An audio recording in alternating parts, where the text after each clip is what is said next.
Merrimack Bakehouse has a new oat bran muffin mix. Just in time for Easter, get a carrot cake oat bran muffin mix at merrimackpodcast.com.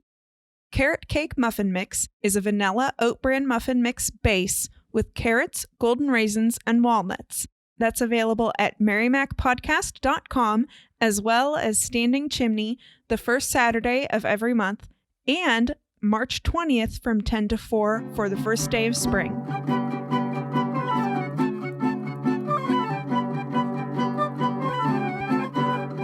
Hello and welcome to In the Kitchen with Mary Mac. Well, it's March, so being as it's March, we wanted to do an Irish recipe. So I got looking around for some Irish recipes. I came upon this particular recipe after seeing a picture on Twitter from a Twitter friend in Northern Ireland who showed a picture of a slice of potato apple bread that he had picked up in a bakery there. And I thought, potato apple bread, I've never heard of that. It was really like neat looking, cut like a slice of pie, basically. I thought that would be an interesting recipe to make since I've never heard of it. So I started looking for a recipe for potato apple bread. And I came upon a recipe blog from the United Kingdom called Baking Mad. They have some really great recipes on there, all sorts of things, different breads and cakes and pies and cookies and whatnot. So if you want to check them out for some interesting Irish and English recipes, do that because I think you'll be pleasantly surprised with what you'll find there. So anyway, I found the recipe for potato apple bread and learned a little bit about it. Apparently, this is a specialty of County Armagh in Northern Ireland, and that county is famous for growing apples. Apparently, they are a huge apple producer in Ireland. So this is a classic old Irish dish that's been made forever.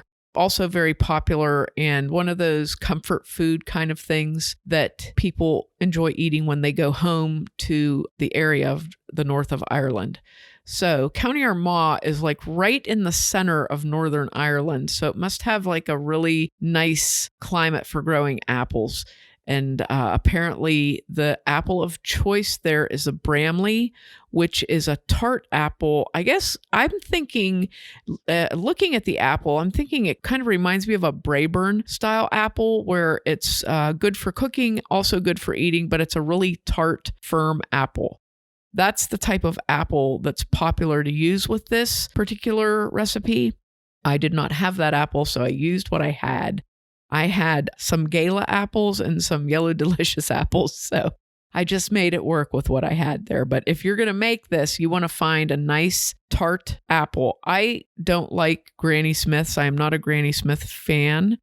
But if you can find a nice Golden Delicious apple or a Macintosh type of apple, those would be good in this. Those would be very good in this.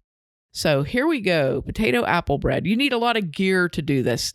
This recipe may sound a little bit intimidating, and there are some techniques here that you probably have never done before. However, it wasn't hard to do. It was mildly involved, I'd say, but it was fun to make because it was something I'd never done before. So hopefully you'll give this a try. And I'm just going to, when I share the recipe, I'm just going to share their recipe because I made it exactly as they had it listed. And this, I can tell you honestly, this was a very good recipe. It worked exactly as stated. No surprises. And it wasn't like you got halfway through it and then there was an ingredient they forgot to put in, like I would do. So, okay, here we go. This is what you're going to need. You're going to need 3 to 4 medium russet potatoes. The potato of choice in Ireland for this dish is a piper, which is a good all-purpose potato. It's a nice dry potato that gets fluffy when you bake it and cook it. So that's what you want. You want to use a russet potato. You need 3 to 4 potatoes peeled and cut into cubes and a pan of salted water to boil them in.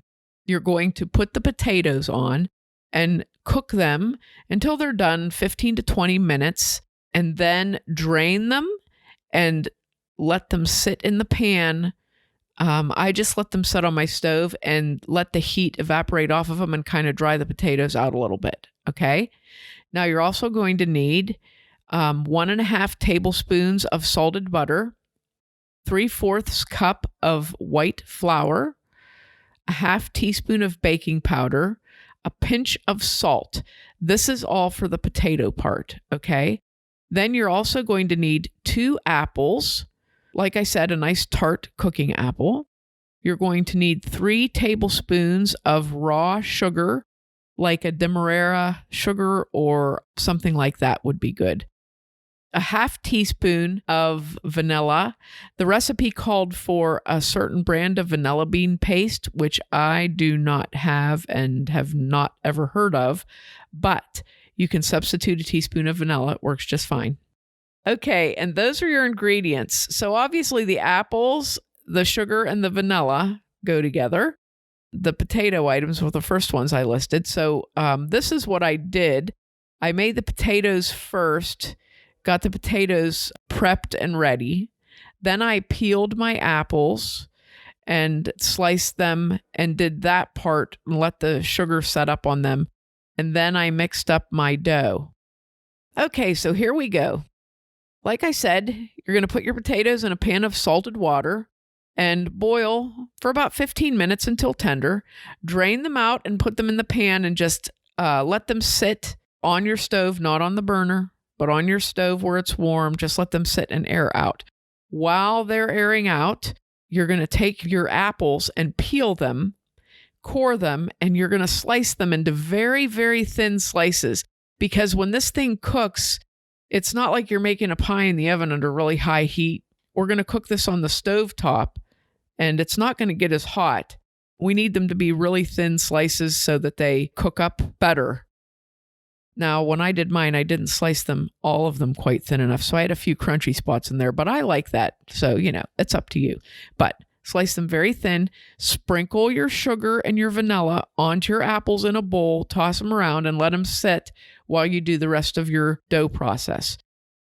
Now, back to the potatoes. You're going to take your potatoes and add 1.5 tablespoons of butter to them and mash them really well. I have a potato masher / ricer that's a manual doodad. I don't get to use it real often, so I was really excited because I got to use it. But it has a ricing plate right on it, and it's on a spring. So you mash them, and then the ricing plate goes down. It was really a lot of fun, kind of like a pogo stick for potatoes. I really enjoyed it. So worked great. But you're going to mash your potatoes and mash them pretty fine. You don't want big chunks in there. And then we'll be ready to put the flour in. Now, we're going to take that 3/4 cup of flour, half teaspoon of baking powder, and mix them together. And then add that to your potatoes and stir until it's blended in. It's going to get real clumpy like dough. And then knead it.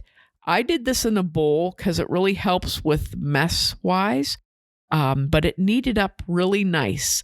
So just like with your hands, blend and knead and keep turning it over and over and over itself for a few minutes until you get a nice dough, which I was kind of surprised. Like I said, I've never done this before, and it really did make a nice dough.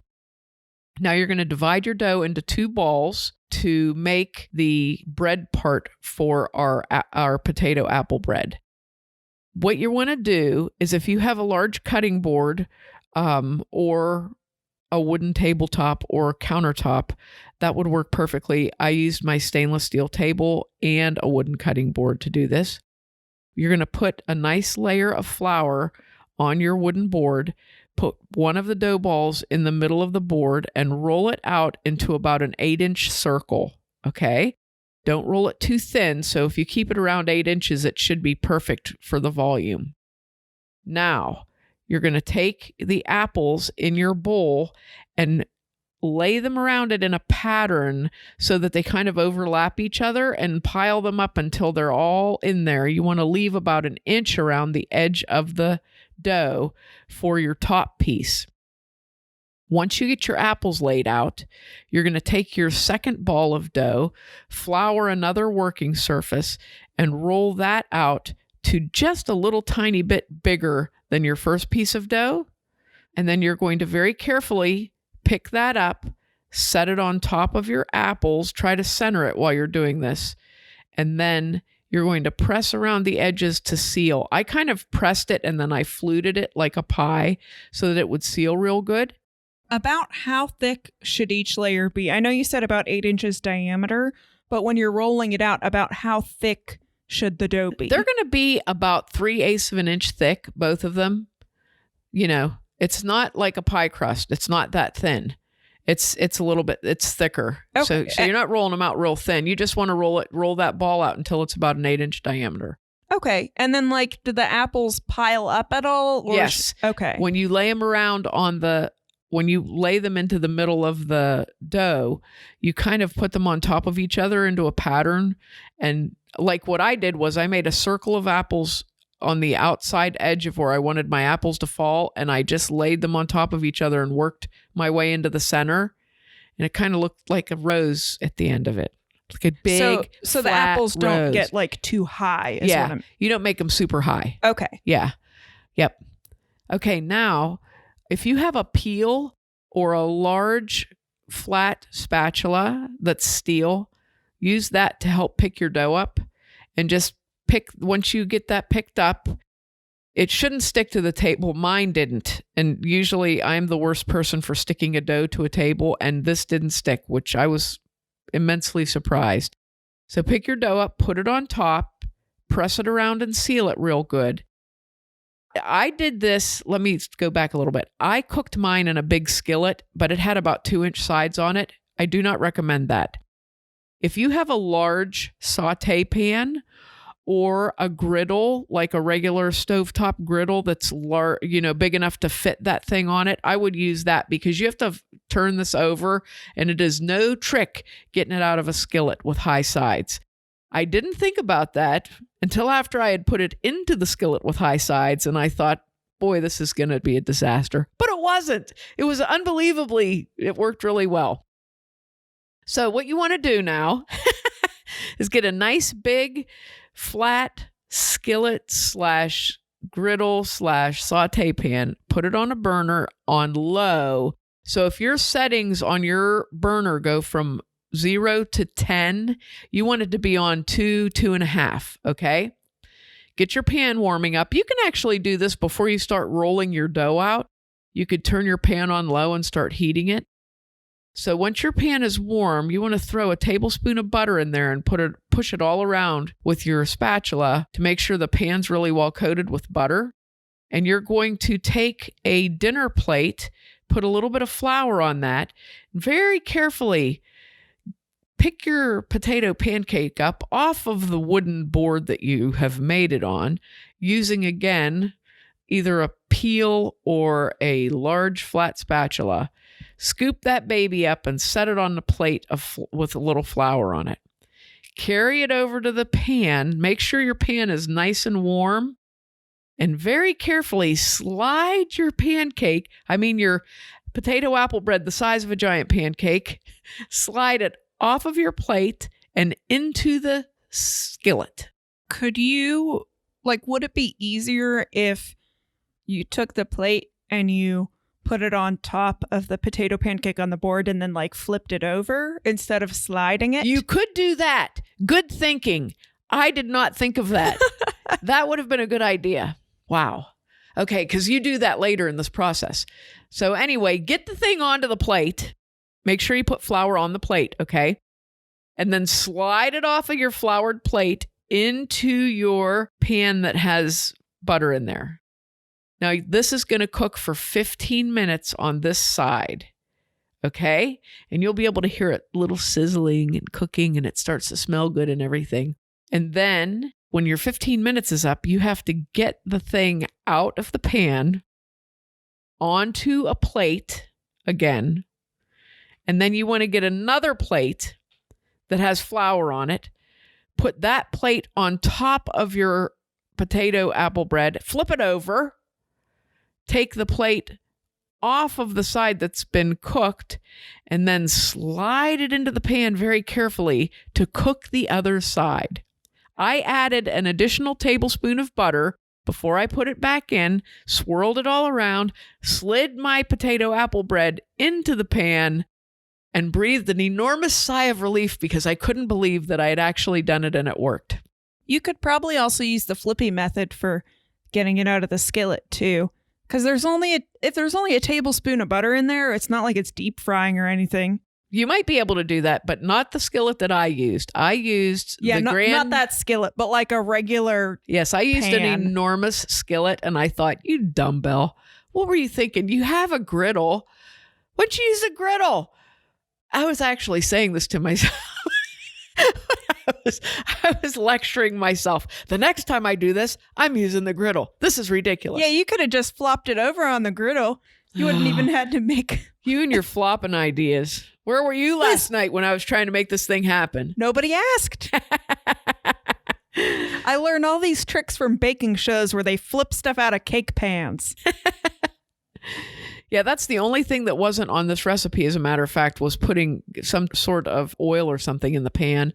But I thought butter, because it's potato bread. You need as much butter as possible. So anyway, I cooked the second side for 15 minutes. Cook it, and then the same thing. You gently get it out of the pan, which it came out and it didn't break. It didn't even crack. Okay? You get it out and slide it onto a big plate. And then I used my trusty pizza cutter and I cut it into 6 wedges. Then I ate a piece of it. It's recommended that you serve this delightful thing with cream and lemon curd. Some people recommend clotted cream. I think it would be good with even like maple syrup on it, anything whipped cream, whatever. But what I did last night is I whipped up some clotted cream to put on it. And by whipped up, I mean I didn't make it in the way that you actually make clotted cream. I found a recipe that is pretty simple and easy and quick. So I did that. And what I did was I took 1 cup of heavy whipping cream and I whipped it up just until it started to form peaks. And then I added a 1/3 cup of sour cream to that and whipped that into the whipped cream. And then I added a nice heaping tablespoon of powdered sugar and whipped that in and put a nice plop of that on top of my warmed potato apple bread and sprinkled a little cinnamon on it. And I ate that and it was super delicious. However, I can honestly say that it was even better without the clotted cream, just as it was potato apple bread. It was very, very good. Very different flavors, but very, very good. So I encourage you, if you have, this altogether took maybe an hour and 15 minutes. It didn't take a lot of time, but it was really kind of fun to make. And I think this would be so good for breakfast, just a good breakfast thing. You could make it the night before and then reheat it in your oven, put it in your oven and toast it up, and delicious. This was really good, but it was really neat to find a good, authentic recipe from the north of Ireland. The McAnellen family is actually from the neighboring county, Tyrone, to Armagh. So it was really kind of neat to make a recipe close to home that this is like I said, people travel back to get this because it's the food they miss from home. So make some potato apple bread during the month of March and celebrate St. Patrick's Day. And make sure to check us out online on Facebook and Instagram at Mary Mac Bakehouse, on Twitter at Mobile Mary Mac and Mary Mac Podcast, and on our website, marymacpodcast.com. You can also find our mixes in person at Standing Chimney and at Steel City Craft Emporium in Pittsburgh. Thanks a lot for listening if you did, and if you didn't, too bad for you.